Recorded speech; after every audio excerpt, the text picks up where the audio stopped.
What were some of your biggest challenges you faced in the industry? Yeah.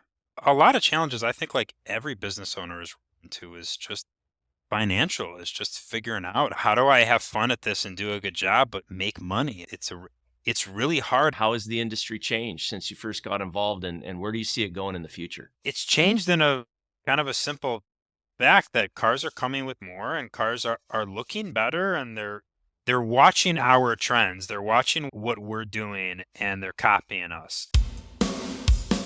Welcome to the Ride and Style Podcast, your turbocharged pit stop for automotive restyling. Buckle up with Jesse and Josh.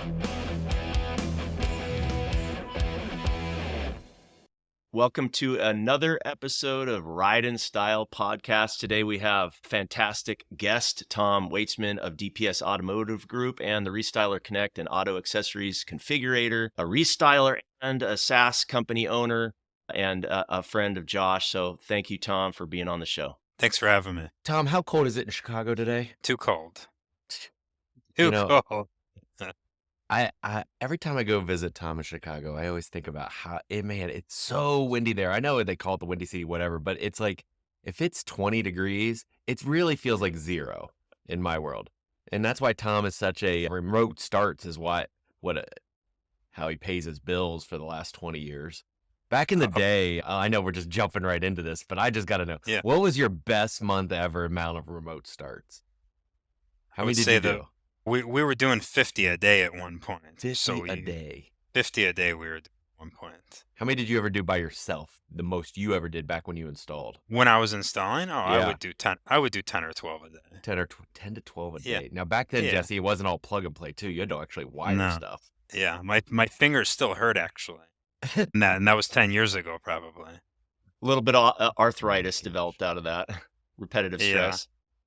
Tom, tell us about your background, how you got into auto restyling. What was what did you do before, and what was the journey into the industry?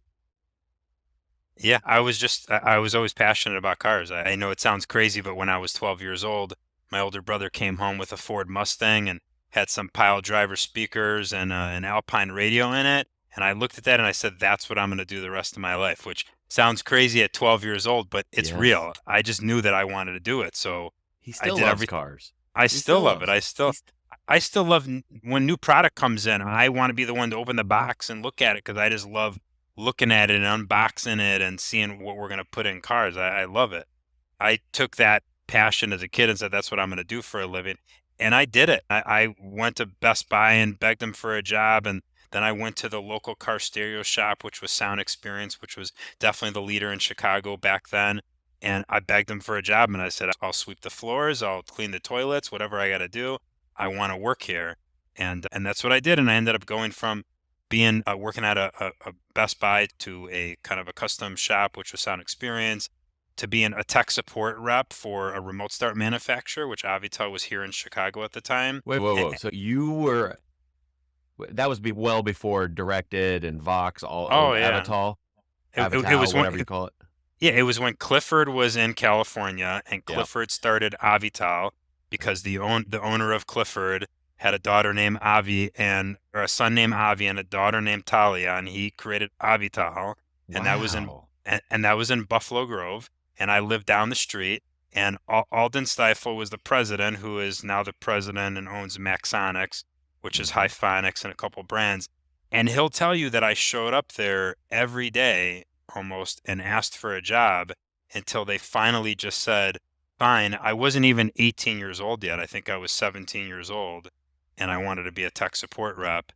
And so I did that and it was great. I learned a lot and then went to some other retailers and I started my first shop in 2000, which was Mobile Soundworks, which was more of a retailer. Did you know right away And- that you were going to want to start your own thing? Like, what was Oh, the yeah. mental shift of, hey, I'm working for somebody, now I know I got to go out and start my own? That's a big jump for most people. Yeah, I think I always knew that. Before I started Mobile Soundworks, Mobile Soundworks really started when I was still in high school. I didn't even finish high school, and I was working out of a friend's garage, and that was my business. And I didn't even really know that. I didn't even know that much at that point. I'd only been professionally in the business for a year or 2 years, but I faked it, and I got some customers, and I figured it out. And really, I went back and forth from being the owner to working for someone, really to learn. I started that business in the garage. Then I ended up working at Apt Electronics. I learned a lot at Apt Electronics. Then I was at Avitel right after that.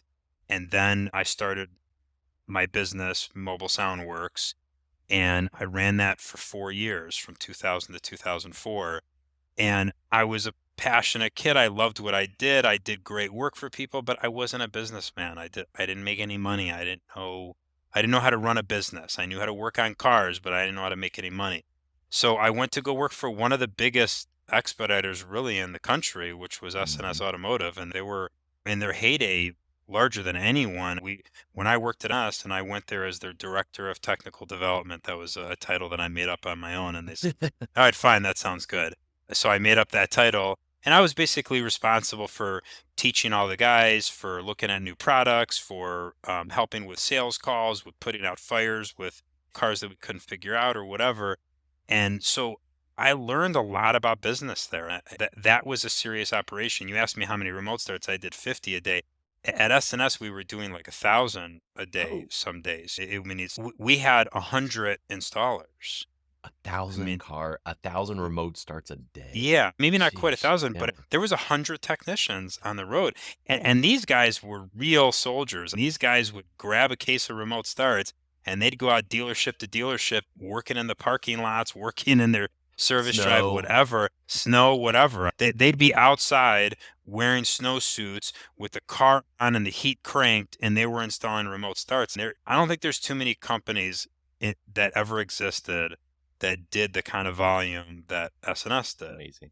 And so I give them a lot of credit for teaching me how to run a business and how to look at the numbers and you got to do a good job and you got to have fun at what you're doing. But if we're not making any money, where are we going to go? We're going to business. So wait a minute. So Mobile Sound Works and then S&S, right?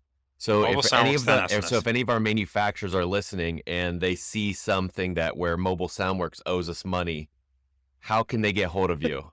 They can't. They can't. Okay. Oh, so No, that they can't, business yeah. is gone.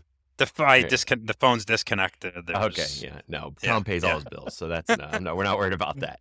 But so you worked for S&S for a while. Yeah.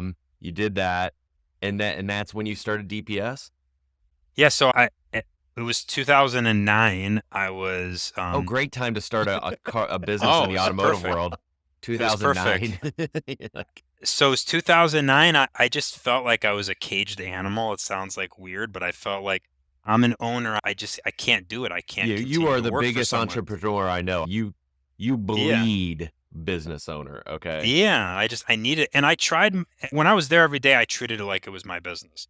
I see a bag of zip ties on the floor. I'm like, what are we doing, guys? Why are we wasting these zip ties? So anyways, I put in notice there, and I was actually going to go work for AudioVox, and the timing wasn't right for me. I was single. I was living downtown in the city. I was at the age when I'm looking to find my wife, and traveling all that time wouldn't have made sense for me. It just wouldn't have been good for what I want to do. So I said, you know what?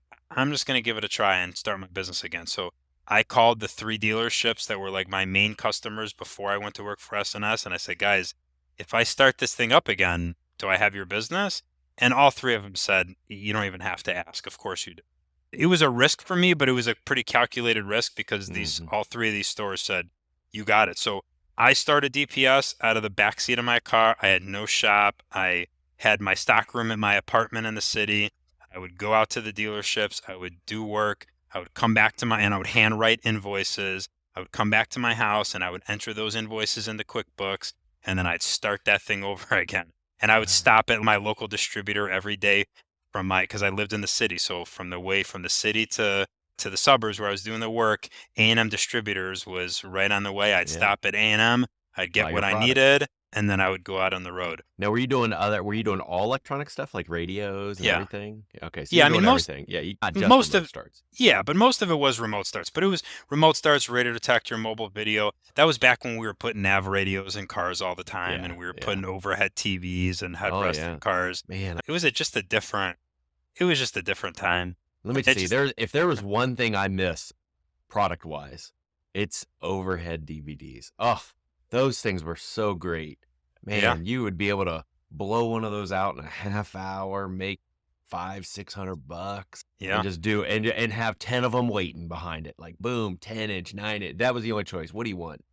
7, 10, or 9? I don't know, whatever the Yeah. sizes were back then. No, it But was a so great Tom, business. what kind of vehicle were you working out of? Wasn't it like a little sedan or something? It was a Nissan Altima coupe, A two-door. a 2-door coupe. A two-door. Opened the trunk and it was filled with remote start. I still have the same license plate. I got license plate DPS Auto, and I still got it, and I transferred it from car to car. So Did you meet Savon in that Mhm. thing?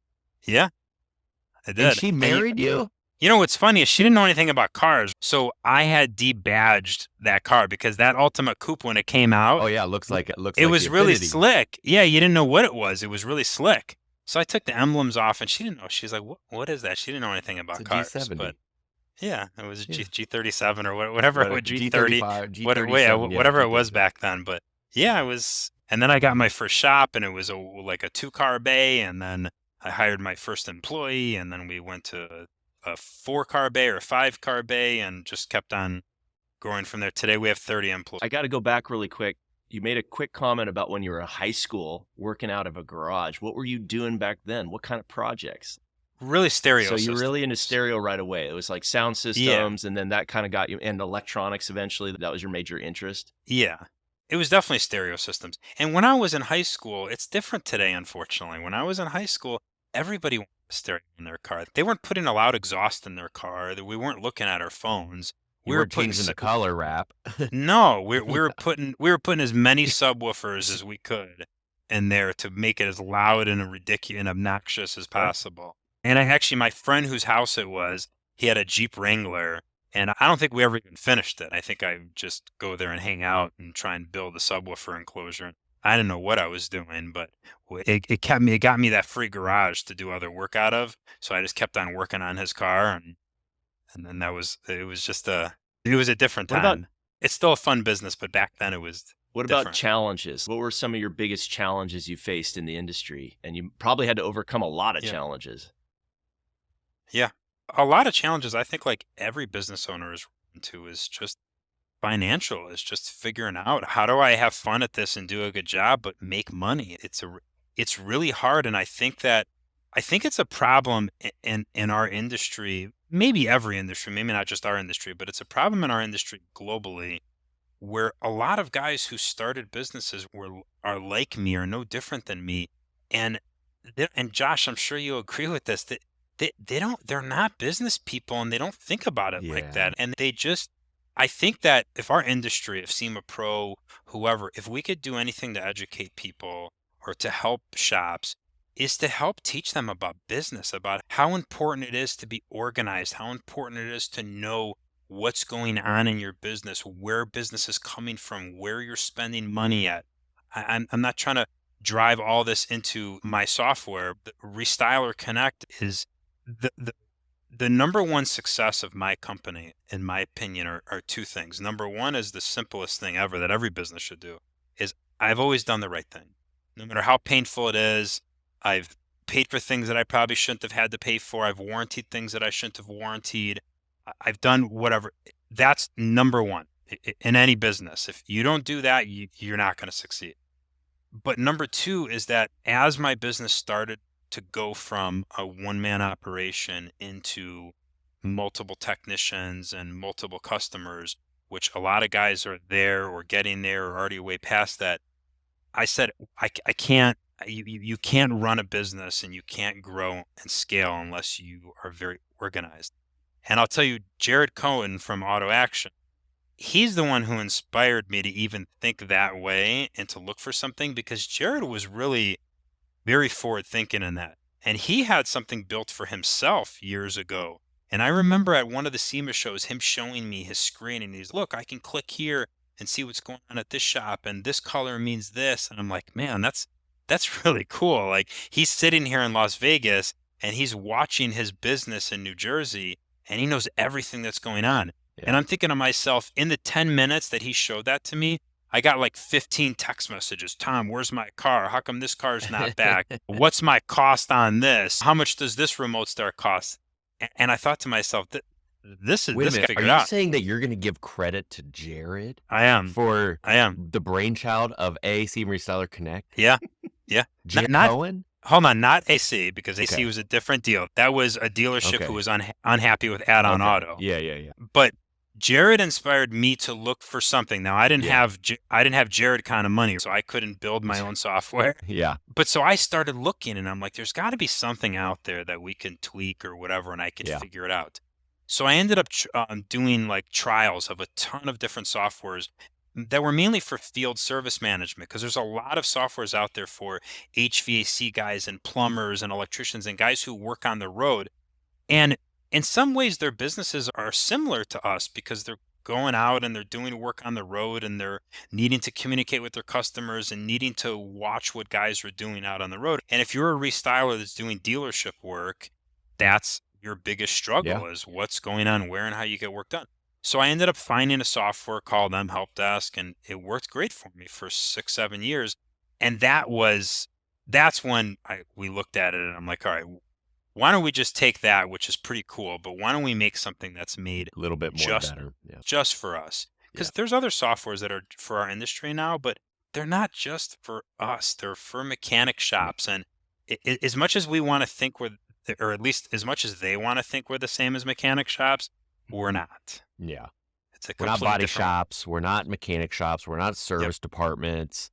And they just don't get that. So anything he's right, Jesse, anything that's out there, you almost have to shoehorn your business into and make it work. They're like, well, you can't do that feature, but you could do this and this. And I'm like, well, that defeats the whole purpose. And Yeah. you got to pay them monthly or it's changed so much down the line. I think most of the restylers like Tom's talking about, there's a lot of people that have just grown up. Maybe it's like a window tint shop where he was just a guy was just a window tinter, and then all of a sudden his business got too big. So like Tom, he had to hire somebody and a couple people, and now he has this business that he's running, but he may not have the full software or the weight or even have the financial understanding of how to run a business. But fortunately in our business, if you do the right thing, you can still make money even if you don't have all that information. So I think Tom's a lot smarter than me when it comes to the finances, because he's always asking me, hey, what's this and this? And I'm like, I don't know. I didn't look today. I would say you're the smarter guy in the room. But you know what? We've had, 2 or 3 like amazing years in this business. Mm-hmm. It's going to change. We have a bright future ahead of us. So I'm not in any way saying that we don't. But what I'm saying is that it's not going to come as easy to us. And we're going to have to work harder, and we're going to have to get better at what we do. Yeah. And every business does. If you're not getting better, then you're going backwards and you're going to die. So I think now more than ever, we all need to look at our businesses and we need to figure out how we're going to make the same money we made the last 2 or 3 years on less business, because we're going to have less. Let's talk. And organization is Let's key to talk a that. little bit more about that. How do you how have you navigated the supply chain issues, the low dealership inventory, the economy, and the impacts on your business? I'd love to talk about that a little bit. And I think we're segueing there already. Yeah. I wish I could say we struggled through it, but we didn't. It was great for us. Everybody in our industry. And maybe if your business was heavily reliant on dealership preloads on some stuff, but for what we do, we had dealerships saying, just come and tint every car, come and put PPF on every car. So that hasn't been the problem. The problem is starting to happen now, and it's going to start going forward when dealerships are like, oh, we can't preload every car now. We can't charge over sticker now.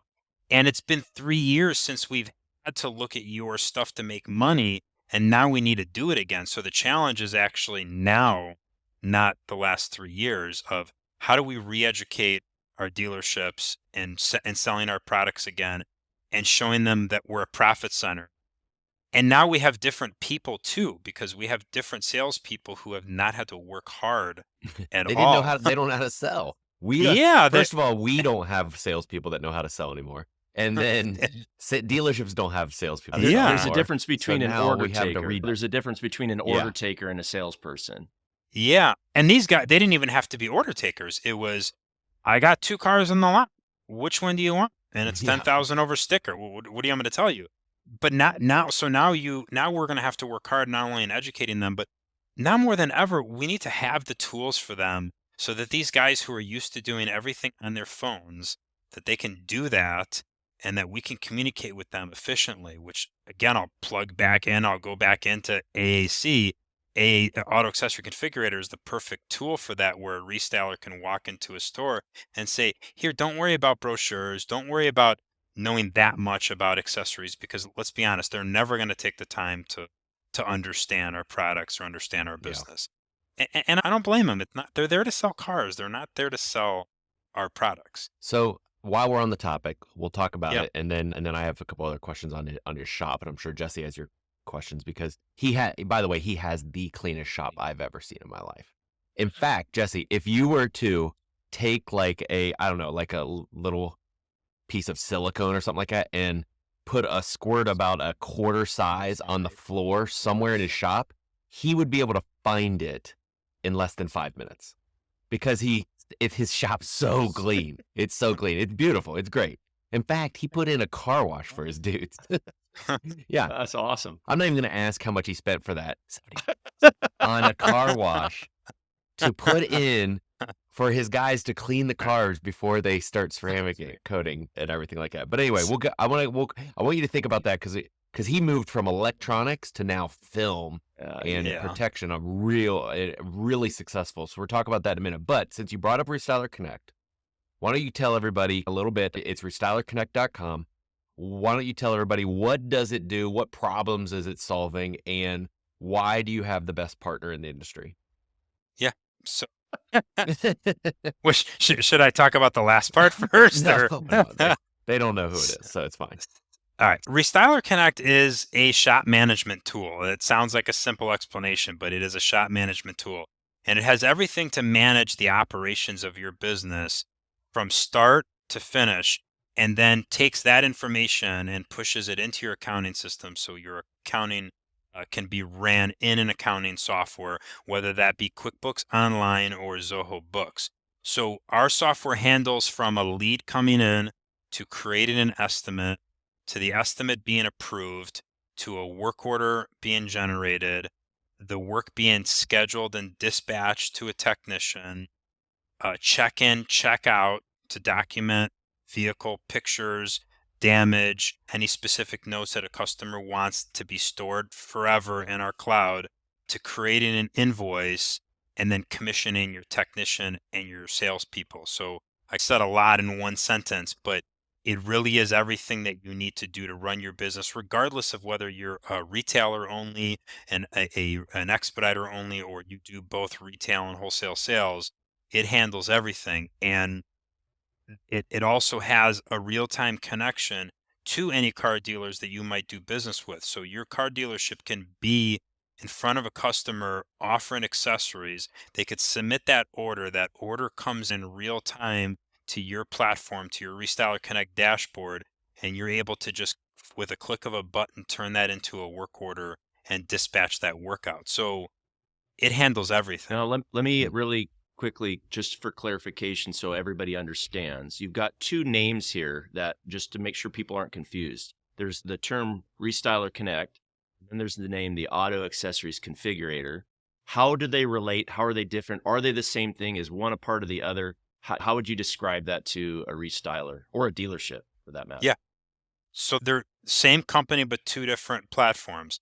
So Auto Accessory Configurator is an accessory configurator. So it is a tool that allows a dealership to present accessories to a customer and only shows them the accessories that'll fit their car.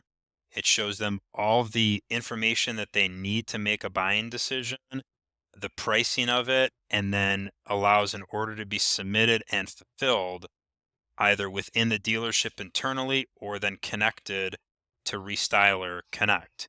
Restyler Connect is your shop management software. They're two different tools, but they link together and have two completely different purposes. And you don't need one to have the other. Yeah. So you can use Auto Accessory Configurator to help dealerships sell accessories, to help you sell accessories, put it on your website. You can use Restyler Connect to run your business or connect them together, which is ideal. And I say this with all the confidence in the world. There is no other platform like Restyler Connect that is made for our business. There just isn't. I'm not saying that to down talk any other softwares, there's lots of softwares out there that are great products that are built by smart guys and good teams. And I'm not saying that they're not a good product. They're just not built for our business. And this is the only platform where two guys who own shops in this industry, who know the pains of the industry, said, let's build something just for us, and did that. And another thing that I say that I know sounds like it's cliche, but we're not software guys. We are restylers and retailers that built a software. And that's so important because software guys, they don't get it. I don't care how smart they are. I don't care how many questions they ask you, right? They could ask all the questions, but they don't live and breathe what we do every day. They don't. They can't install 10 remote starts in a day like you. I can't either. I You don't know if can I now, could get yeah. one done at this point. I don't know. So you mentioned some of the pains, and I wrote some of them down, but let's just talk about those. What some of the pains that Restyler Connect is solving? So talk about, let's say, for instance, you made a link to a driver, or a car's being picked up, or a customer's dropping it off. What pain point are you solving with Restyler Connect? So we're solving a problem, a pain that happens all the time is we get blamed for damage. Or I go back to what I said from the beginning, always doing the right thing. Maybe we damage a car and we're trying to argue with them about it that we didn't. For me, I want the full transparency. If we use that link to take pictures of the car and the dealership calls and says, hey, there's a scratch on the car, I want to look at the pictures from before and say, you know what? You're right. The scratch wasn't there before and I'm going to take care of it. So it's that is a major point, and we've all tried to solve it by using Band-Aids, by taking pictures from our phones, by trying to get a dealership to maybe, or a customer to sign a piece of paper. Yeah, But or marking it on a little diagram on a Yeah. piece of paper. It just doesn't work. But nothing will end a conversation faster than, here is a time, user, and date stamped image of your car at your dealership Before it got picked up. before I touched it that has a scratch. Or better yet, here's the picture when I dropped it off a day ago or 2 days ago, and you're calling me now 2 days later telling me that I damaged your car. But here's the picture from 2 days ago when I dropped it off and there was no damage there. Yeah. So it Yep. it had to have happened after it was out of our possession. When you show that, and I can't tell you how many times that we've had a car that was damaged and the dealership would say to me right away, Tom, show me some proof that you guys didn't damage it, and then it's okay. Then the conversation's Yeah. over. And when I say I don't have any, then of course they're going to say, what are you going to tell you? You got to pay for it then. That can You be know, very so expensive. You're talking, even if it's just one door, Jesse, Yeah. if it's a scratch on a door, a dent might come out, but it's going to cost you $100. If they have to Yeah. paint the door, it's going to be a few $1,000. $100. Oh, it could 400. be. If it's a broken windshield now, windshields are anywhere from $500 to $2,000. So, Yeah. it unfortunately. So that's one pain point. What about, you mentioned leads that come in. What do you think? We talked about these shops that maybe are a little smaller and they don't know how to run a business and things like that. How is your lead set up? What problem do you think that's going to help an owner with? Well, so the leads, not only for a shop that, I don't want to say, I hope I didn't make it sound like I'm saying guys don't know how to run their business, but I That's what you think said. You I literally don't said mean it. it like that. Let's rewind it, because you said no one knows how to. No, there are, but no, we all struggle with certain aspects. Yeah. I think that it solves a problem that maybe not just for smaller guys, but for guys who've spent most of their career selling to car dealerships and are trying to be in the retail business. And this is all new to them. So they've never had to take in all these phone calls and go after all these leads and follow up on them. They're just used to pounding on the dealership's door every day trying to get the business. So for them, this is a way for them to step into the retail business. And our software actually works great to both directions. If you're a retailer that's never been able to do any dealership business, we have a lot of tools to help you sell to dealerships. On the flip side, if you've always been in the dealership world and now you want to get into the retail world, we have tools like the lead system where you can put in a lead, put all the information in there about what you discussed with the customer. So if someone else talks to that customer, he knows exactly what the conversation was. You can send text message and emails in that lead, and everything stays in there. So all that communication stays in one platform. So next week, the guy calls and says, hey, I want to get that stereo system. You're like, oh, what did I quote you? Now you have all that in a platform that never goes away. I have to ask a clarifying question again. I know, Josh, you've got more, but Tom, Who is this for? And let me explain why. So there's the restylers like you guys that have been around a while. Maybe they are a full service shop. They do a variety of different things: interior, exterior, electronics, security, all of it. But then there's also the smaller installers that they may specialize in something, and maybe they want to grow into a bigger business, but they're not there yet. And I'll give you an example. I've got a bunch of companies contacting me that are wrap installers. They Mhm. focus on wraps, and now they're just starting to branch out. Like, now we're adding PPF, and now we're adding window tint, but they're essentially not full service. They have that one. Would Restyler Connect Yeah. still work for them? Yeah.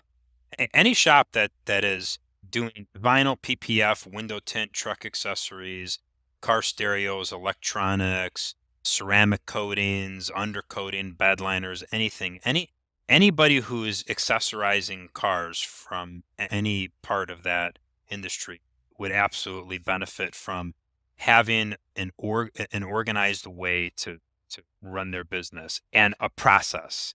And any business in any industry will always stress how important processes Well, are. and the reason why I And asked is because I had a light bulb moment. Because I was thinking, at first I was thinking, yeah, of course, if you're an established shop, you've got a really good business, you've been in business years, you need this software for sure. You're probably late. You needed it years ago, right? But then at yeah, the same time, if you're a little guy or gal and you're getting going, you might still want the software because it could help you grow faster. I don't know if that's it something you would yeah. consider, but No, you're right. It not only can it help you grow faster, but it shows immediate professionalism. When you're texting a customer through a platform, when you are outside taking pictures of the car, when you're checking the car and the customer's, what are you doing out there? We take pictures of all the cars and before and after and keep track of it. Or you're just getting into the dealership business and you go into that dealership and say, hey, look, here's a link. You can now have all your salespeople use this to present accessories. Don't worry about a catalog. Don't worry about whether it fits or not. Our system is going to do all that for you. That just takes you from being that little guy to being the real deal immediately. that's awesome. So when it comes to another pain point, talk about how did you guys do commissions on for sales or for technicians before? How'd you keep track of that, and how's the new software doing that for you? Yeah, I have anxiety just thinking about what I used to have to do. I mentioned the platform we used to use, and so that platform would spit out a little bit of information, but it was a lot of manually going through every single work order line by line and plugging in a number. And that would obviously be time consuming. We would make mistakes, whether it be in our favor or the technician's favor, but either way, to the technicians, they thought we were trying to cheat them, which obviously we weren't. But for them, they look at that, well, how can you make a mistake? And so it was, I would say, almost 2 days. If we had to process payroll on Thursday, we would start doing commission Tuesday at some point, and we would spend a full 2 days between me and my office manager doing that. With Restyler Connect, with a little bit of setup from the beginning, I can pull a commission report in real time in seconds for any technicians. There's absolutely no manual entry at all, which not only saves me time and money, but it alleviates the mistakes. And if there is a mistake, it's because the tech didn't accept the job or didn't do something like that. So at least you're never hearing that back from your techs. And they can also see in real time. So before I would do it, say I started it on Tuesday, maybe Tuesday afternoon, I would have a report that I could give the techs so the techs can review it. And they would have 1 day to say, okay, fine, it looks good. Now I can print a report Monday morning. I can hand it to the techs and say, okay, guys, we're doing payroll on Thursday. You got 4 days to tell me if you think that you're missing anything. And they're not, because everything's automated. But so it just saves so much time. And it lets me focus on things that are more important to running the business. Let Yeah. me run the business. I don't want to sit in front of a computer and manually plug numbers in a spreadsheet. And I think mistakes that could be that could cause a wedge real quick between management and employee when their pay gets messed up. To get that as clean as possible, as quick as possible. And then all of that is going Yeah. into the accounting software, like you said. The commission doesn't go into the account. It's in the items, but that doesn't sync with payroll. Really, if you look at your whole business as a restyler or retailer, you really would only need 2 systems or 3 systems. You need Restyler Connect, you need some sort of accounting system, and you need a payroll service. Now, most or both of those accounting systems, Zoho Books and QuickBooks Online, you can link up a payroll service with them.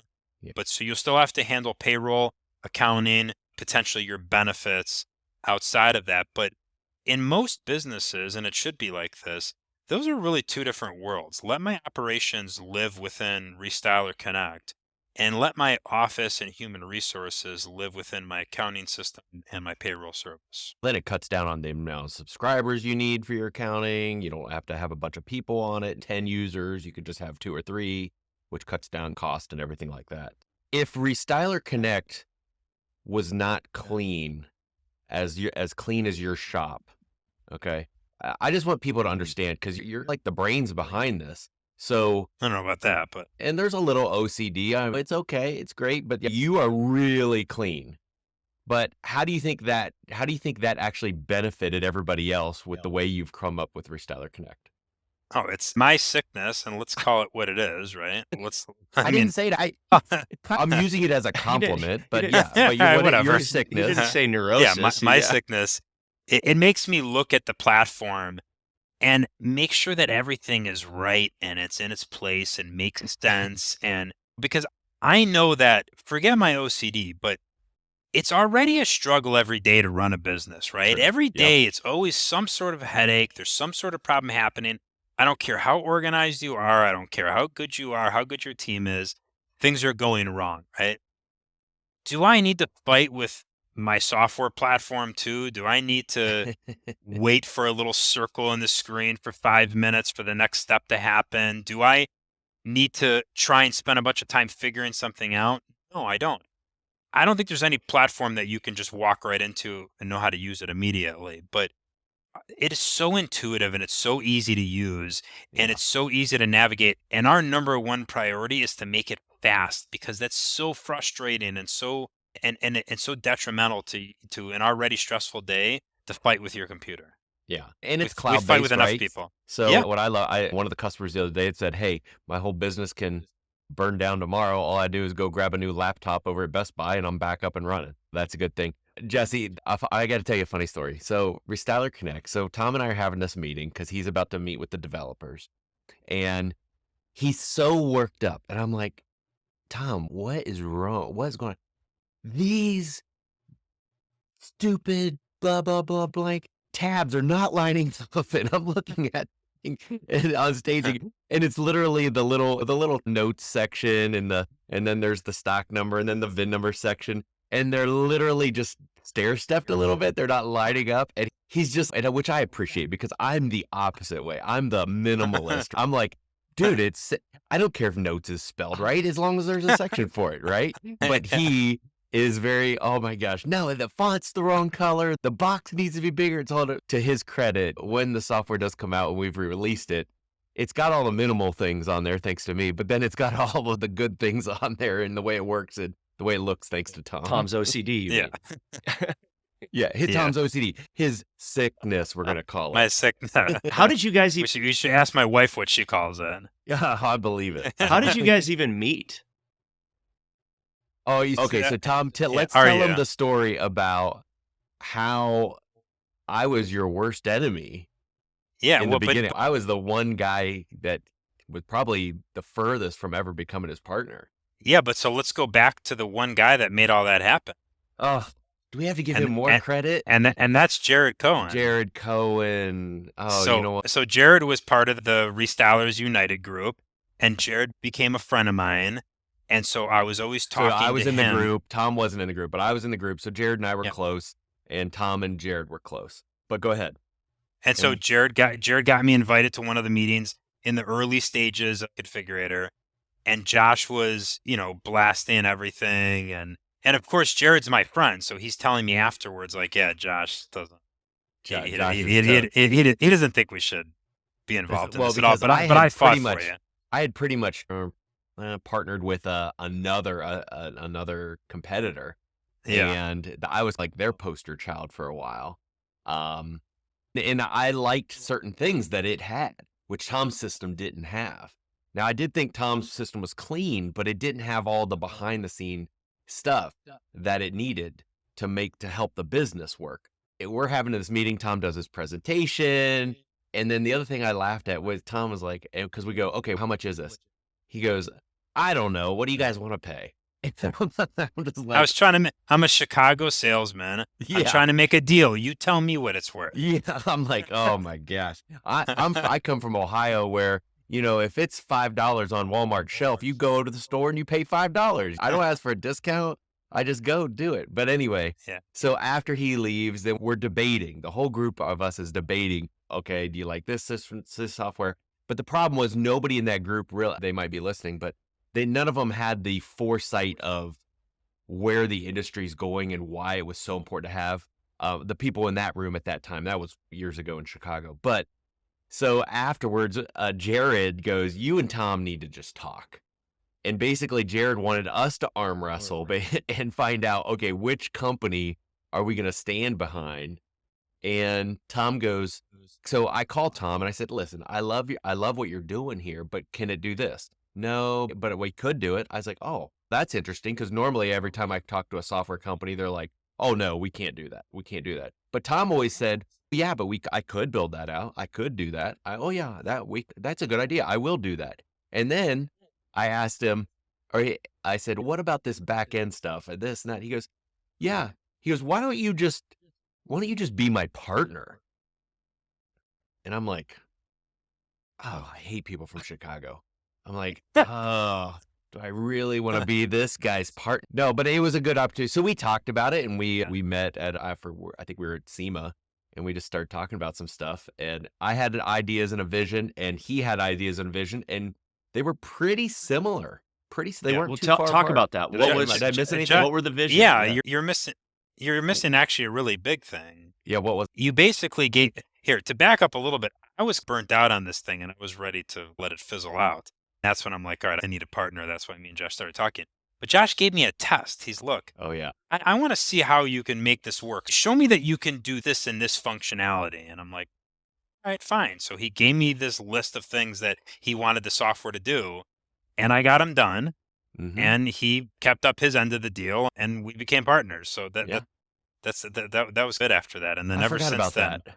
I forgot that. ever since then, we've been wondering why we continue to put time and money Yeah. into Well, this thing. Now explain you said the visions were slightly different but compatible. Tell me about the vision before and the vision now. I want to, where's this going?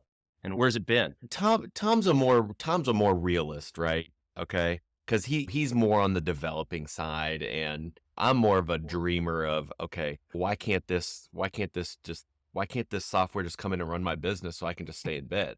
And Tom's it's because it doesn't have human fingers, okay? You can't type stuff in. And oh, okay. So no, my vision was my vision at the time wasn't Restyler Connect because I was like, I didn't think we were going to go down there. That was a customer that actually we didn't even think about that. yeah, was pushing us to do that. Yeah. But my vision was to have some kind of digital catalog that I could not have to make price lists and stuff like that and be able to offer to my dealers and ultimately do online ordering. And that's where my vision was. His was to take care of and sell more products and show the stuff and get a clean WIO and just make the process a little bit easier. So they were right there together. And we looked at this thing going, man, if this could be basically another $4 an hour employee for us, that's a great system. So get all your business on that. So then it jumped into Restyler Connect and all that stuff. So it's gotten out of hand, but it's finally done to the point where it's, dude, you can run your whole business. You can have all your dealers do online ordering, and there's cool stuff to come too. We're in the middle of, so we can't talk about anything. Don't give Jesse even a hint. No, but what I was gonna say is, I think it was last night I had a customer call me, and he's like, "Hey, this invoice is wrong" or something like that, and just on Thursday we released a bunch of updates where we improved responsiveness, where you could really look at everything clean and good on your phone. And I opened up my phone and I logged in and I found the invoice and I changed it and I sent it to the customer and I'm like, man, this thing really works good. It was super fast. It was really easy to look. The customer's, wow, you sent me an invoice already. It was just like, it made me feel honestly like it's been a long time where I got to this point where, man, we really built something cool. We really built something that really works great. And in a world of things that don't work so good and softwares that suck and make a lot of promises, and don't keep up with them. Like, we really held our standards high, and we really thought through. I feel really good about how we thought through everything we did. We really took a step back every time we were making a functionality and really thought about how we and other restylers would use this to run their business and what challenges they would run into, and tried to solve as many of those as possible. We couldn't solve all of them, obviously, but we solved so many of them. So many things I look at and so many problems we eliminated with the processes that are automated within the system, that it just, you know, I'm very proud of what we have. I You've been really am. over a bunch of these, but I think this would be a good time to talk about like the big benefits, which are, okay, how does this make a restyler more money? And or how does it save them money or save them time? So you've touched on it, but let's dive into that. How does it make Yeah. them more money, and how does it save them money and time? Those are two really simple questions to answer. I don't think they were. You never know. The first one, but I'm saying the first one is, how does it make you money? Is it allows you to spend more time running your business and less time chasing after paperwork and orders and mistakes and all of these things that you would if you don't have this digital process in place. That's how it makes you money. And that's also how it saves you money in a big picture. In a shorter picture, it saves you money because a lot of people may be on platforms that cost them more money and don't do what our system does. Well, also like Auto Accessories Configurator, you can make an argument that makes you money because it's out there as a Absolutely. salesperson for you, or it's assisting the Yeah. salesperson or the salesperson at the dealership so that they're more likely to actually to sell, to upgrade, to look at bigger packages, to look at options. Whereas otherwise they're looking at an old catalog with an old price, trying to figure it out. And they're And Which they're not going to. yeah, and you can't even look through an old catalog, because if somebody goes, "Hey, how much is cruise control for a vehicle?" And the dealer goes, let me find out. So what do they have to do? They have to call, they have to try to find a book, they have to find like a document on their desktop somewhere, or they got to text the person, their rep, and say, "Hey, how much is a cruise control?" "All right, it's $500, let's say, whatever." And then they tell the customer, "All right, it's $700. What's it look like?" Hold on, "I let me don't find know." out. And then let me Yeah. text this guy or that You guy. already. Yeah. It's just, I it's a already nightmare. walked away. Or worse yet, they just go, "Oh, it looks great. It looks just like factory." That's what they say. And then all of a sudden we get it done, and now the customer's not happy. We're taking it out. Dealerships, "Oh, why do you not put in good stuff?" And blah, blah, blah. It's, come on, dude. We've never gotten those phone calls before. Ugh. And Tom's the one that loves this industry. I love cars. I love it. I just think about the nightmares and the problems. Thanks for reminding me of all of that. Yeah, there you go. Welcome. You just burst my bubble. Tom, you've been doing this a long time. How has the industry changed since you first got involved, and where do you see it going in the future? It's changed in a kind of a simple fact that cars are coming with more, and cars are looking better, and they're watching our trends. They're watching what we're doing, and they're copying us. And we're having to work harder and harder to make cars look more unique so that they are looking a little bit different. I personally, in my business, have transitioned, like Josh mentioned before, into a heavily film business, film and coatings, and even just recently transitioned into commercial graphics. And that's allowing me to transition into commercial build outs, shelving and ladder racks and things like that. And I think that the industry still has plenty of meat on it, and there's plenty of business to do.